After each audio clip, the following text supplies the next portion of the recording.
Hi YouTube, this is Evie.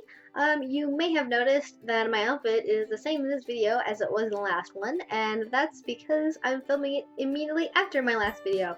It's my day off, so I'm trying to film both my videos for this week right now, so that way I can get everything done and edited before I get swamped with the zero life that I have between like work and everything else that I have going on. But like I said in my previous video, I did want to go over a few more things in more detail, like contracts and negotiations. So that's what I'm going to go ahead and do in this video. If you have any comments or questions about anything that I say, please leave that in the comments down below. Okay, so what actually is a contract? A contract is basically just an outline of the expectations and rules of a BDSM relationship. It can be as long or as short as you want it to be. I know people that have contracts that are like 50-page long, really nice, professional, legal-esque documents that are really fancy and formal. I know people who have contracts that are written on notebook paper or typed up on a Word document and are like a page long, maybe. The important thing about a contract is not what it looks like or how long it is, what the actual content of it is. I think something that a lot of people get really wrapped up in when it comes to writing contracts after they've signed it or even the process of making it is the idea that a contract, once you've written and signed it, is set in stone, and that is what that relationship is going to be like in, for the rest of eternity potentially. And that's not true. I know that works for some people, and some people really like having just that one single contract that is immovable and unchangeable, and that helps them like guide their life. But when you're younger, especially, your preferences change, your tastes change, your expectations change, both as you get to know a person better in a relationship and just as you get older. And not having a contract that you can negotiate from is really restricting and can be very detrimental to a relationship. So it's very important to remember that a contract is not always set in stone and that it should be open for interpretation, it should be open for negotiation. I especially don't like it when there's the idea that somehow the dominant has to be the one to write the contract, like by themselves, and then they have to present it to the submissive, and the submissive just signs it as is. Yeah, you can have it to where the dominant writes the whole thing, but the submissive should be able to have some input into what actually goes in there.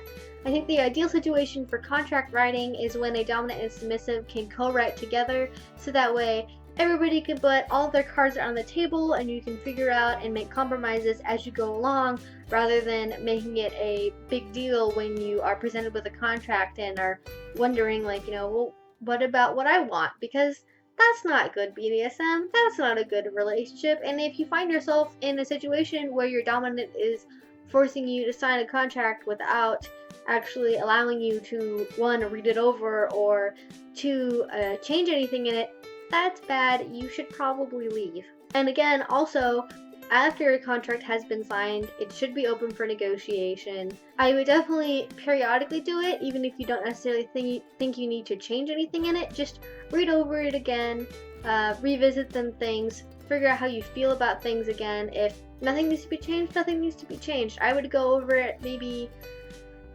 every 3 or 4 months at the beginning of a new relationship, maybe every 6 months to a year if it's a longer term relationship.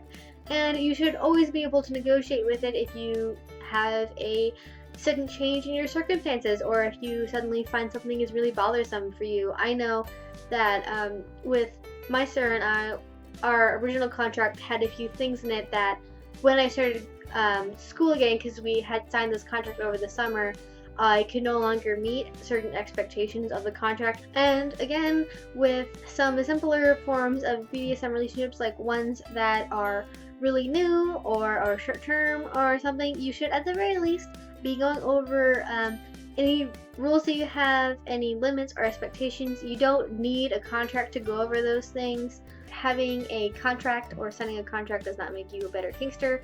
It does not make you a better submissive. It does not make your relationship more extreme than somebody who doesn't. Some people just haven't gotten to the point where they feel comfortable writing down a contract. Maybe they just have like an outline or a set of rules, and just because you are at one point in your BDSM relationship than somebody else doesn't make you any bigger or badder or better at BDSM than they are, and BDSM is not a competition. So if you're not ready to have a contract yet, that's fine. Just like if you're not ready to be colored yet, that's fine. It doesn't make you any better or any worse or lesser than anybody else, no matter what your state of contract or not contract is. Okay, so that's everything that I want to talk about in this video. I'm going to edit it and hopefully it will be a 14-minute long rant. But if you liked it, please give it a thumbs up. If you want to see more of my videos, please click down there and subscribe. I would super duper appreciate it. In my next video, I'm going to be talking about power exchange. And then later on, I'm also going to be talking about how to stay safe in BDSM and how to tell a good dominant from a bad dominant. But until then, I will see you later and have a great week. Bye.